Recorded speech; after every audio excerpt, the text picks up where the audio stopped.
रविवार की शाम थी। रसोई से मसालों और मक्खन की खुशबू पूरे घर में फैल रही थी। नंदिनी गैस के सामने खड़ी पाव भाजी बना रही थी। उसे बचपन से खाना बनाना बहुत पसंद था। उसकी माँ सरोज हमेशा कहती थी, मेरी बेटी के हाथ में जादू है। तभी उसका फोन बजा।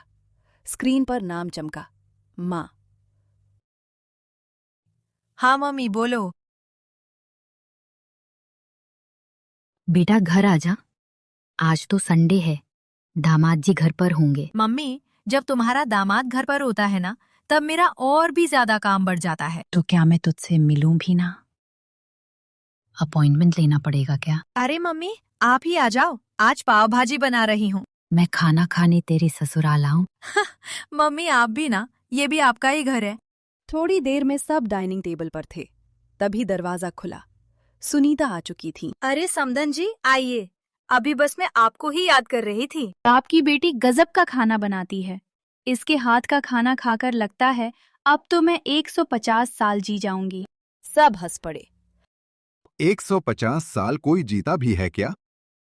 अगर नंदिनी जैसी मेरे हिस्से में बहू आ गई ना, तो आप 300 साल जी जाओगी। सरोज मन ही मन सोच रही थी, मेरी बेटी को थोड़ा आराम मिलना चाहिए। रास्ते में सरोज ने आरव से कहा, आरव बेटा, अगर तुम्हें कोई पसंद है तो बता दो। आरव रात भर काव्या के बारे में सोचता रहा। अगले दिन उसने सबको बता दिया। मैं काव्या से प्यार करता हूँ। घर में थोड़ी चुप्पी, फिर मुस्कान। शादी तय हो गई। नई बहू काव्या। काव्या घर आई। उसने नंदिनी को देखा, सबकी चहेती, हर काम में माहिर। मन ही मन सोचा, मेरी जेठानी तो सब संभाल लेती है, मुझे ज्यादा मेहनत करने की जरूरत नहीं। पहली रसोई का दिन। काव्या की माँ का फोन। बेटा अच्छे से बनाना। पापा बोले, ज्यादा काम मत करना। पापा मैं आपकी ही बेटी हूँ, आप मेरी टेंशन मत लो, देखो मैं क्या करती हूँ। आज ऐसा बनाऊंगी कि फिर कोई ना कहे। रसोई में वह पोहे भिगोती है, बहुत ज्यादा। नमक डालते हुए खुद से, थोड़ा और, थोड़ा और। सबने जैसे ही खाया। ये पोहे हैं या नमक का ढेर? काव्या मासूम बनकर, मुझे तो ऐसे ही आते हैं, मैं भाभी को देखकर सीख लूंगी। नंदिनी चुपचाप नींबू डालकर पोहे ठीक कर देती है। ऐसी ही एक हफ्ता बीत जाता है और जब भी कोई कहता, काव्या बोल देती कि अभी मैं सीख रही हूँ। काव्या अपनी सहेली से फोन पर कह रही थी, मैं बोल देती हूँ सीख रही हूँ और मुझे काम करना ही नहीं पड़ता। दरवाजे के बाहर नंदिनी सब सुन लेती है। उसके चेहरे पर पहली बार गंभीरता आती है। नंदिनी चाउमीन की कचौड़ी बनाती है, चावल का रायता बनाती है। हर बार सोचती है, आज गड़बड़ हो जाए, लेकिन खाना और स्वादिष्ट बन जाता है। सब तारीफ करते हैं। काव्या को एक दिन आरव का बॉस घर आता है। काव्या, जल्दी कॉफी बना दो। अभी सीख रही हूँ। आरव गुस्सा हो जाता है। नंदिनी कॉफी और कटलेट बना देती है। बॉस कहता है, पति के दिल का रास्ता पेट से होकर जाता है। काव्या को झटका लगता है। आरव अब हर बात में नंदिनी की तारीफ करता है। काव्या को बुरा लगता है। एक रात वो रोती है। मैं काम से बचने के चक्कर में अपना प्यार खो रही हूँ। अगले दिन वो खुद रसोई में जाती है। मिक्स वेज, तंदूरी रोटी, पुलाव बनाती है। सब तारीफ करते हैं। आज असली पहली रसोई हुई है। रात में आरव गुलाब बेता है। आज सच में अच्छा बनाया। मैं गलत थी। प्यार चाहिए तो जिम्मेदारी भी निभानी पड़ेगी। आरव उसे गले लगा लेता है। कहानी यही खत्म नहीं होती, क्योंकि घर सिर्फ खाना बनाने से नहीं चलता। घर चलता है समझदारी, धैर्य और रिश्तों की परीक्षा से। अगली सुबह नंदिनी रोज की तरह 5 बजे उठ गई। आटा गूंथा, चाय चढ़ाई। ससुर जी के लिए बिना चीनी की चाय, सास के लिए अदरक वाली। काव्या ने अलार्म तो लगाया था, लेकिन स्नूज दबाकर फिर सो गई। 6:30 बजे लता की आवाज आई, काव्या, बहू, सूरज सिर पर आ गया। काव्या घबरा कर उठी, भागते हुए रसोई में आई। नंदिनी मुस्कुराई। आओ, आज से साथ में काम करेंगे। काव्या ने पहली बार शर्मिंदगी महसूस की। दोपहर में मोहल्ले की 2 औरतें आईं।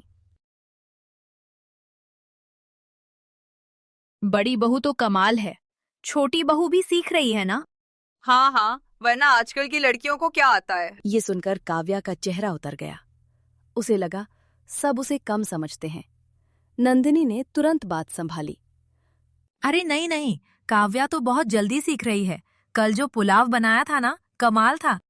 काव्या ने पहली बार महसूस किया, ये मेरी दुश्मन नहीं है।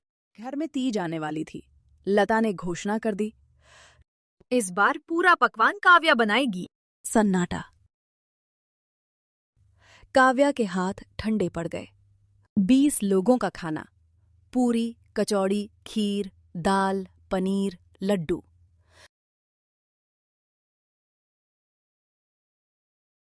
रात को वो रो पड़ी। नंदिनी कमरे में आई। डर क्यों रही हो? अगर खराब हो गया तो मैं साथ हूं ना, लेकिन बनाओगी तुम। त्योहार का दिन।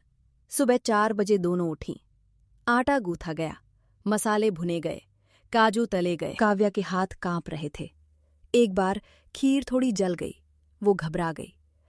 हो गया सब खराब। नंदिनी ने तुरंत नया दूध चढ़ाया। गलती से डरोगी तो सीखोगी कैसे? धीरे धीरे सब तैयार हो गया। मेहमान आए। खाना परोसा गया। सबने पहला कौर लिया। 5 सेकंड, 10 सेकंड, फिर वाह, बहुत स्वादिष्ट। छोटी बहू तो कमाल कर गई। लता गर्व से बोली। मेरी दोनों बहुएं घर की शान हैं। काव्या की आंखों में रात को आंसू काव्या आए। नंदिनी के कमरे में आई। दीदी, मैं पहले जानबूझकर काम खराब करती थी ताकि मुझे काम न करना पड़े। आपने फिर भी मेरा साथ दिया, क्यों? क्योंकि मैं भी कभी नई बहू थी। अगर मुझे किसी ने संभाला ना होता तो शायद मैं भी टूट जाती। दोनों गले लग गईं। अब घर में तुल्ला कम और हंसी ज्यादा होने लगी। काव्या सुबह खुद उठने लगी। आरव अब शिकायत नहीं करता था, बल्कि कहता, मेरी पत्नी अब शेफ बन गई है। नंदिनी अब अकेली नहीं थी। रसोई अब बोझ नहीं, साझेदारी बन गई थी।